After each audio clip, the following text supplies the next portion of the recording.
박항서 중대 발표. 제가 왜 대표팀 감독 안 한 줄 알아요? 축협 감독 제안 5번 거절한 박항서 충격적 폭로에 정몽규 안면 사색된 이유.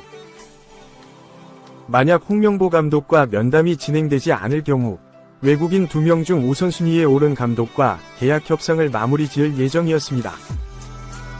대한축구협회 KFA가 홍명보 축구대표팀 감독 특혜 논란과 선임 과정에 대해 하나씩 설명하고 나섰다. KFA는 22일 공식 홈페이지를 통해 대표팀 감독 선임 과정 관련 Q&A라는 제목으로 홍명보 감독 선임 과정을 다뤘다. KFA는 지난 7일 축구국가대표팀 차기 감독에 홍명보 감독 울산 HD 감독을 내정했다 라고 알렸다. 뒤이어 13일 KFA는 이사회 스인을 통해 홍명보 축구국가대표팀 감독을 공식 선임했다. 홍명보 감독은 코칭 스태프 구성에 들어간다 라고 공식 발표했다. 위르겐 클린스만 감독 경질 이후 5개월 동안 감독을 찾아 나선 KFA는 전력강화위원회를 꾸려 수많은 외국인 감독과 접촉했고 실제로 한국 감독직에 크게 관심을 보인 이도 있었다. 하지만 KFA의 최종 선택은 울산 HD를 이끌고 있던 홍명보 감독이었다. 논란이 들끓었다. 홍명보 감독이 K리그 현직 감독인 점과 그가 과연 최적임자이냐 아니냐를 떠나 절차에 대한 문제 제기가 이어졌다. 전력강화위원으로 활동했던 전 국가대표 축구선수 박주호는 본인의 유튜브 채널을 통해 1시간 가까이 여러 이야기를 내놨다. 특히 제시 마시 감독 불발에 대한 아쉬움이 컸다. 박주호는 제시 마시 감독은 준비했던 후보 중 가장 현실적인 후보였다. 마시 감독을 자세히 알아보기 위해 개인적인 이야기를 많이 나눴다. 어떤 축구를 할 것인지 물어봤다. 한국 선수들에 대해 관심이 전부터 컸더라. 희찬이와의 인연도 있기에 한국인만의 장점과 단점, 성향 등에 관한 깊은 이야기를 나눴다 라고 말했다. 결과적으로 마시 감독과 협상은 잘 되지 않았다. 그는 한국 대신 캐나다 대표팀을 택했다. 이에 박주호는 충격이 컸다. 긍정적인 교류가 있었다. 지난 3월 접촉했다. 마시 감독은 나는 한국이다 라고까지 이야기했다. 어느 정도 서로의 접점을 맞추면 될 줄 알았다. 아쉽다 라며 아쉬움을 드러냈다. 일각에서는 KFA가 협상을 지지부진하게 끌다가 마시 감독을 놓쳤다는 주장도 나왔다. KFA의 입장은 달랐다. 협상에 최선을 다했지만 간극을 좁히지 못했다는 것. 오히려 마시 감독이 먼저 제안을 포기하겠다는 의사를 밝혔다며 정반대 주장을 내놨다. KFA는 결국 국내 거주 요건과 세금 문제였다 라며 해당 감독은 화상 면담 및 대면 면담 후 전술적 플랜이나 지도 스타일, 경력 등이 매우 높은 평가를 받았다. 1순위로 협상이 진행됐다 라며 협회는 감독이 기술적인 부분에서는 대한민국 대표팀 감독에 상당히 부합한다고 생각했기에 국내 거주 조건의 확인이 중요했다 라고 전했다. 또한 KFA는 해당 후보 에이전트는 협상 초반에는 연봉 규모나 국내 거주 요건에 대해 호의적이었다. 그러나 이후 소득세율 등 세금에 대한 다양한 질의와 협상이 수차례 진행되면서 협상이 지연됐다. 협회 측의 요청 시한이 지나 협상이 사실상 결렬됐고 최종적으로는 상대 마시 감독 측에서는 국내 거주 문제와 세금 문제로 감독직 제안을 포기한다는 회신이 왔다 라고 설명했다. 홍명보 감독이 선임된 타임라인도 공개됐다. KFA는 7월 5일 밤 11시에 이임생 기술총괄이사가 홍명보 감독을 만나 2시간 동안 면담했으며 이임생 이사가 KFA 기술 철학과 각급 대표팀 연계 방향 등을 설명. 홍명보 감독이 축구 철학, 대표팀 운영 방안, 한국 축구 기술 철학 관련 각급 대표팀 연계 방향 등에 대한 의견을 피력했다고 밝혔다. 그 결과 이임생 이사가 홍명보 감독이 가장 적합하다고 판단해 감독직을 제안했고 6일 오전 홍명보 감독이 조건부 수락 의사를 전달했다는 것. 외국인 감독 후보와 달리 홍명보 감독은 면접을 패싱했다는 특혜 논란에 대해서도 해명했다. KFA는 물론 자료를 잘 준비해오면 그 감독과 에이전트가 의욕 있고 성의 있다고 볼 수 있겠지만 그것이 대표팀 감독으로서의 능력과 경쟁력이 있다는 근거는 아닐 것이라며 국내 감독의 경우 PT나 여러 자료를 확인하지 않은 건 기본적으로 전력강화위원회 1차 회의에서부터 국내 감독들의 경우 플레이 스타일이나 팀을 만들어가는 축구 철학, 경력 등에 대해 대부분 위원들이 너무나 잘 알고 있기 때문이라고 주장했다. 이어 특히 홍명보 감독의 경우 대표팀, 올림픽 대표팀은 물론 최근 울산을 4년간 맡으며 K리그 2연패하는 등 울산의 경기를 통해 확인됐다. 국내 감독을 뽑는다면 현직이더라도 홍명보 감독을 뽑아야 한다는 의견이 위원회 구성 초반부터 거론됐다. 또 한 나라의 대표팀을 이끄는 감독을 뽑으면서 모든 후보에게 일률적으로 똑같은 걸 묻고 요구하는 면담 방식을 적용하는 게 최선은 아닐 것이라며 세부적 상황과 관점에서 최종 3명이 장단점이 평가된 것이지 면담 방식에 특혜가 있는 건 아니다 라고 거듭 강조했다. 만약 이임생 이사가 홍명보 감독을 설득하지 못했다면 다음 시나리오는 무엇이었을까?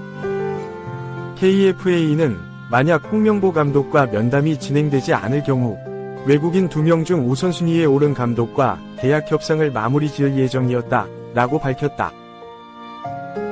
이임생 이사가 직접 면담한 다비트 바그너 감독과 거스 포옒 감독은 축구 철학 및 방향성이 협회의 기술 철학과 잘 맞지 않아 홍명보 감독보다 후순위로 밀렸을 뿐이라는 설명이다. 한편 홍명보 감독은 24일 유럽 일정을 마치고 귀국할 예정이다. 그는 유럽 각국을 돌며 앞으로 2년 반을 함께할 외국인 코치를 직접 물색했고 손흥민, 토트넘을 시작으로 김민재, 바이에른 뮌헨, 이재성, 마인츠, 황인범, 설영우, 이상 츠르베나 츠베지다와 만나 면담을 진행했다. 홍명보 감독의 자세한 귀국 일정은 비공개다. KFA 관계자는 공항에서 미디어 활동도 없다고 알렸다. 홍명보 감독의 말은 이달 말 예정된 공식 취임 기자회견에서 들을 수 있을 예정이다. A부터 Z까지 이상한데 홍명보 특혜가 아니 라는 축구협회. 대한축구협회 회장 정몽규는 지난 22일 공식 홈페이지를 통해 대표팀 감독 선임 과정에 관련된 부분을 질의응답 방식으로 풀어 해명했다. 이날 공식 홈페이지에는 축구 대표팀 감독 선임 과정에 대한 간략한 과정 설명과 더불어 질의응답 부분까지 총 2가지 해명문이 게시됐다. 한국 축구대표팀 감독 자리는 지난 2월 위르겐 클린스만 전 감독의 경질 이후로 5개월간 공석이었다.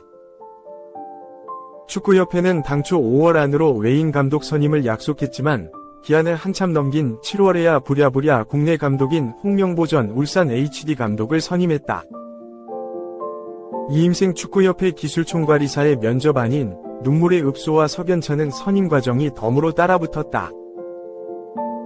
늦어져도 팀을 정상화시킬 수긍할 만한 사령탑을 기다리던 축구팬들에게는 날벼락 같은 소식이었다. 제시 마시 캐나다 대표팀 감독, 카사스 헤수스 이라크 대표팀 감독 등 준수한 외인 감독 후보군들이 기대감을 키웠지만 공연불로 끝났다.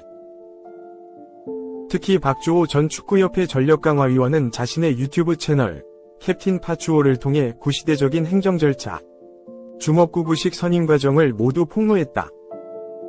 대표팀 감독직과 관련해 논란이 거세지고 문화체육관광부에서도 감사에 대한 언급이 불거졌다. 발등에 불이 떨어졌다. 당황한 축구협회는 부랴부랴 해명문을 내놓았다. 축구협회가 내놓은 해명문은 크게 4가지 줄기로 추려졌다. 가장 먼저 정혜성 전 전력강화위원장 사임 후 이임생 총괄이사가 최종 협상 바통을 이어받은 부분. 홍명보 감독의 선임이 사전 준비 없이 특혜로 이뤄졌다는 부분. 외인 감독은 왜 선정되지 않았는지에 대한 이유. 이임생 총괄이사의 선임 과정에 대한 독점적 권한 집행이다. 축구협회는 이 모든 의문에 대해 매우 긴 장문의 해명문을 내놓았다. 먼저 이임생 총괄이사의 권한 인수에 대해서는 정혜성 전 위원장의 감독 선임 작업을 쭉 함께 해왔기에 문제가 없다는 판단이 뒤따랐다는 입장을 내놓았다. 하지만 홍명보 감독의 특혜 논란에 대한 해명은 결과적으로 자인한 셈이었다. 특혜가 아니 라고 했지만 축구협회 스스로도 아니 라고 말하는 해명이 전혀 아니었다.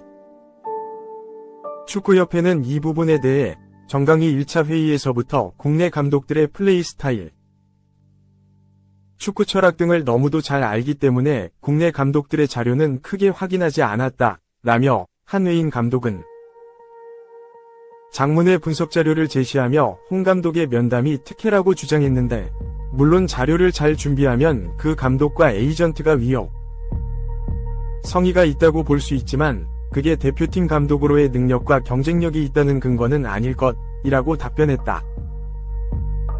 홍명보 감독은 서로 잘 아는 사람이니 각종 절차를 무시하고 선발했다. 반면 취업하기 위해 각종 면접 자료들을 준비한 후보군들에 대해서는 성의는 있지만 꼭 그렇다고 해서 능력과 결부되지는 않을 것이라는 이유만으로 쳐냈다. 말하자면 안 하고 싶었다는 홍명보 감독은 이름값만으로 준비성이 0임에도 엎드려 모셔온 것이다. 반면 하고 싶었다는 외인 후보군들의 성의는 아마 능력이랑 다를 것이라는 무성의한 추측으로 외면당한 셈이 된다. 22페이지에 달하는 분석 자료와 경기 영상 16개는 성의 이상의 의미를 갖지 못했고 16페이지의 PPT 자료는 내가 잘 아는 지인 앞에서 무색해졌다. 더불어 실명을 거론하지는 않았지만 제시 마시 캐나다 대표팀 감독과의 협상 결렬은 결과적으로 국내 거주 요건과 세금 문제로 인한 파기였다. 연봉 협상도, 의욕도, 능력도, 성의도 충분했던 마시 감독은 이 부분에서 축구협회와 이견을 좁히지 못했다. 거꾸로 말하자면 축구협회의 부진한 협상력을 재차 입증한 셈이다. 여기에 설상가상으로 축구협회는 한나라의 대표팀을 이끄는 감독 후보군 모두에게 똑같은 질문을 요구하는 면담을 적용하는 것이 최선은 아니라는 견해를 내놓았다. 납득하기 어려운 부분이다. 한나라의 대표팀을 이끄는 감독을 뽑는 과정은 그 어떤 절차보다도 공평하고 모두에게 똑같고 일관적이어야 한다. 당초에 대표팀의 감독이라는 단 한 자리를 뽑는 절차가 두 갈래 나대는 순간부터 공정성은 산산조각난 셈이다. 박주호 전 의원의 폭로에 명예훼손이 아닌 비밀유지 서약을 이유로 대며 법적 조처를 언급하던 축구협회다. 끝내는 이마저도 불발됐다. 문체부의 감사 이야기가 돌자 서둘러 해명문을 들고 왔지만 대중을 납득시키는데도 실패했다. 아쉽게도 지금까지는 꾸준히 헛발질만 보여주고 있다. 한편 홍명보 감독을 새 사령탑으로 맞이한 한국 축구대표팀은 오는 9월부터 열리는 2026 국제축구연맹 FIFA 북중미 월드컵 아시아 3차 예선을 대비한다.